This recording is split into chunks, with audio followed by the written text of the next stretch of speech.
Bueno, regresamos en este rumbo de la mañana y vamos a continuar con el comentario de Víctor Villanueva. Bueno, vamos a seguir con la serie de desmontando algunos mitos en relación a lo que siempre se ha afianzado con respecto a las gestiones de gobierno del expresidente Leonel Fernández. Yo inicié esta serie hace algunas semanas, cuestiones del viaje y preparación, con relación a lo de las empresas privatizadas, a las empresas capitalizadas de las empresas públicas que mediante este mecanismo aprobado en un Congreso dominante por el PRD de Peña Gómez y el PRCC de Balaguer, que fueron los que aprobaron esa ley, la descapitalización, incluyendo a Ramón Alburquerque, que es el primer pregonero barato que se pone a criticar el proceso de capitalización. Lo que pasa es que no se le dio el negocio como él quería con algunas transacciones que él impuso. Entonces ya ahí el problema está en que satanizan lo que funcionó, porque ahí está Fomper y funciona perfectamente. Ahora, el tema está en que también se han creado mitos con relación al sector educación.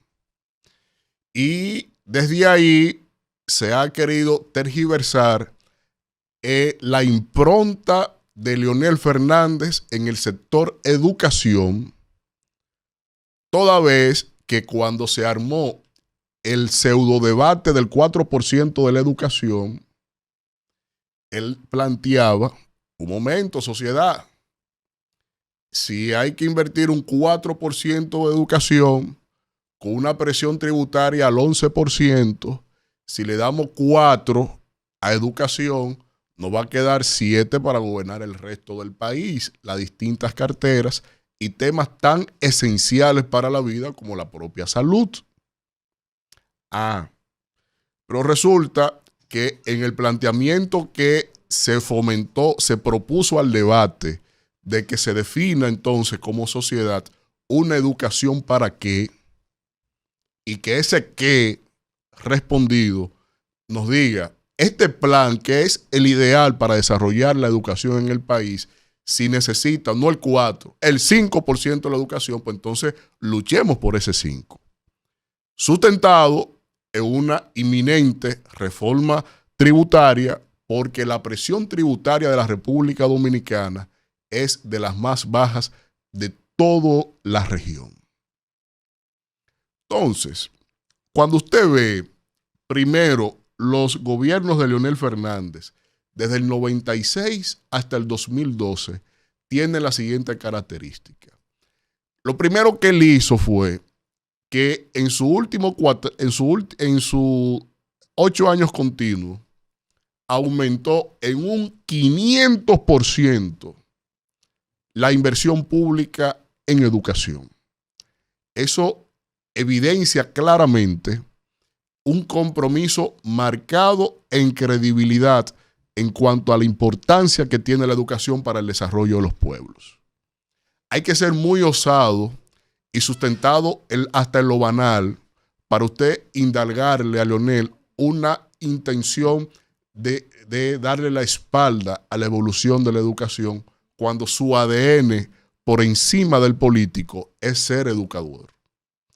Pero resulta que la ley, en su artículo 197, la Ley de Educación de la República Dominicana, establece que la obligatoriedad de inversión pública para el sector educación es de un 16% del presupuesto del Estado, o en su defecto no menos de un 4% en periodos inflacionarios, es decir, de crisis económica, donde se reduzca el ingreso del Estado en términos de las finanzas públicas.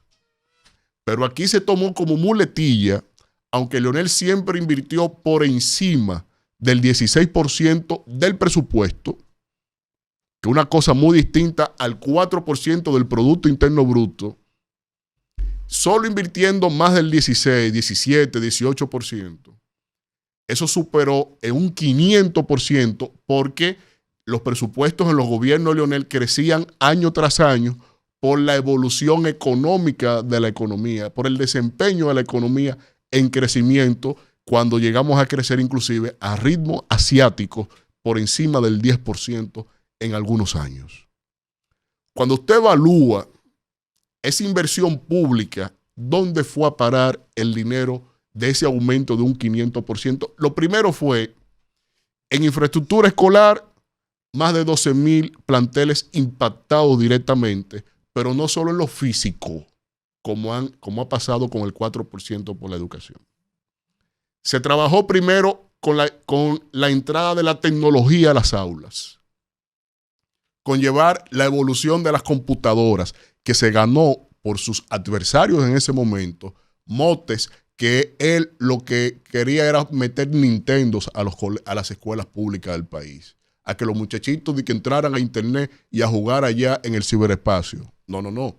Una visión de hacia dónde va la evolución de la humanidad, que si él no lo hubiese hecho ahí, yo no sé quién más lo hizo, pero en el fomento de los distintos gobiernos que le han sucedido, no ha habido una verticalidad de una política pública como el acceso a la tecnología, como lo hubo en el 97, donde se llenaron todas las escuelas de computadoras y acceso a la red, acceso al internet y técnicas del momento para la enseñanza de lo que se proyectaba en la evolución social, en la evolución económica y en la integración de un mundo cada vez más globalizado.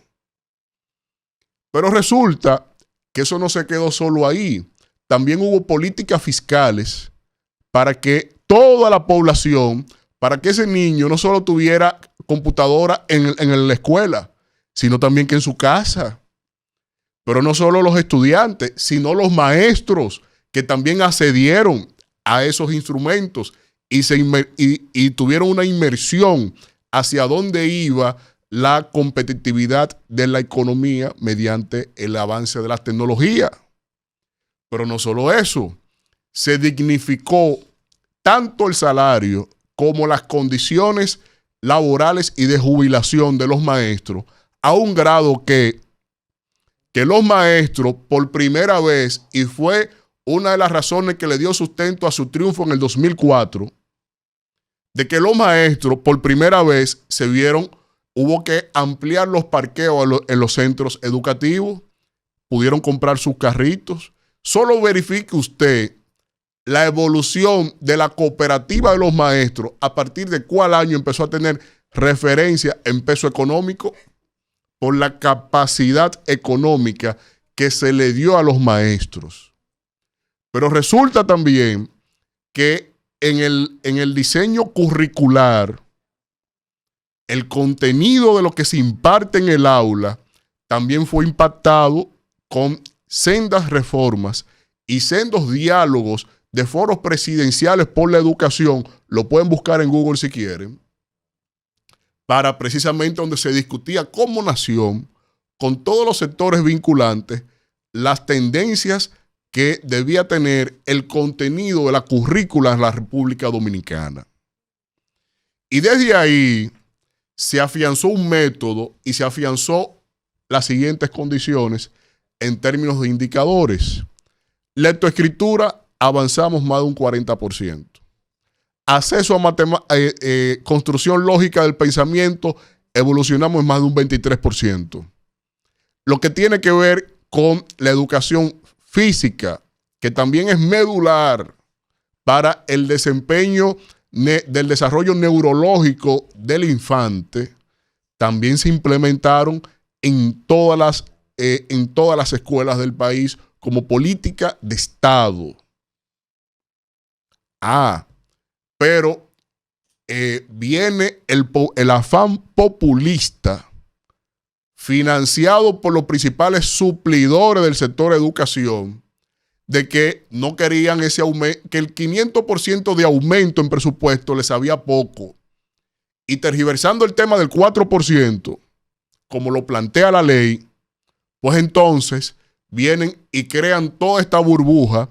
¿Y quién no va a luchar por una mejora de la educación? ¿Quién no? Todos vamos a estar de acuerdo. El tema ha sido el para qué y ya lo hemos tenido. ¿Cuál ha sido el para qué después de haber invertido 1.5 billones de pesos? Solo en estos 4 años de esta administración implicará con el próximo presupuesto del Estado 1 billón de pesos invertido en educación. Y todos hemos visto para qué ha servido esa vaina. Resulta que, acorde a como lo establecen los distintos indicadores, tanto de la UNESCO, de UNICEF y de organismos locales, la educación ha retrocedido en los últimos 11 años de manera inmisericordia, acorde al nivel de inversión pública que tenemos. República Dominicana es el país que más invierte de toda la región en términos de esfuerzo fiscal y asimismo es el último lugar en el desempeño en los resultados de los indicadores de educación. Es decir, cuando invertíamos el 500% del presupuesto, teníamos mejor desempeño en la escolaridad que cuando invertimos el 4% por la educación. Y eso es un referente que nos debe llevar a una reflexión, porque ese 4% solo ha servido para satisfacer a suplidores y generar aspirantes a la presidencia de la República. Porque en términos de indicadores no ha servido absolutamente para nada, pero no es fortuito que pase así. La UNESCO ha evaluado la inversión pública en toda América Latina y ha señalado que en ningún país de la región, aumentando el presupuesto de educación, es proporcional al resultado en desempeño en evaluación. Es decir, más dinero en educación no es directamente proporcional a calidad de la educación. Y eso es un debate que nos queda marcado desde el punto de vista del modelo económico de desarrollo que debemos tener en la República Dominicana. Por eso yo afianzo en que nuestra propuesta de gobierno hacia el electorado estará centrada hacia las ciencias, las matemáticas y las ingenierías, que son las variantes mediante el método STEAM, que es como se denomina en los países que lo implementan, es donde nuestro desarrollo está centrado. Y para eso necesitamos, primero, reducir el currículo de 14 asignaturas, 16 asignaturas. Eso es ilógico.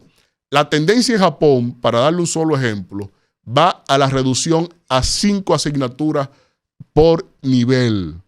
Porque con matemáticas usted construye la lógica y el pensamiento. Lectoescritura, usted genera, con esas dos asignaturas, usted hace transversal el acceso al conocimiento. Entonces, yo creo que está bien claro que, sobre todo en esta administración de este desgobierno, cuán peligroso es, primero, que se tenga tanto dinero sin una planificación, y segundo, que usted, sin planificación, diariamente se ponga a improvisar con un sector tan medular para nuestro desarrollo que, si tenemos éxito hoy, ese resultado se va a medir socialmente en 15 años. Por lo tanto, cada año que ha significado los 11 años del 4% por la educación, cada uno de esos años nos aleja 15 años, 16 años, 17 años. Tenemos más de 25 años de retraso con los 11 años que tenemos invirtiendo el 4% en la educación. Y por eso tenemos que centrarnos desde nuestra organización, la Fuerza del Pueblo, a que volvamos para adelante con la educación.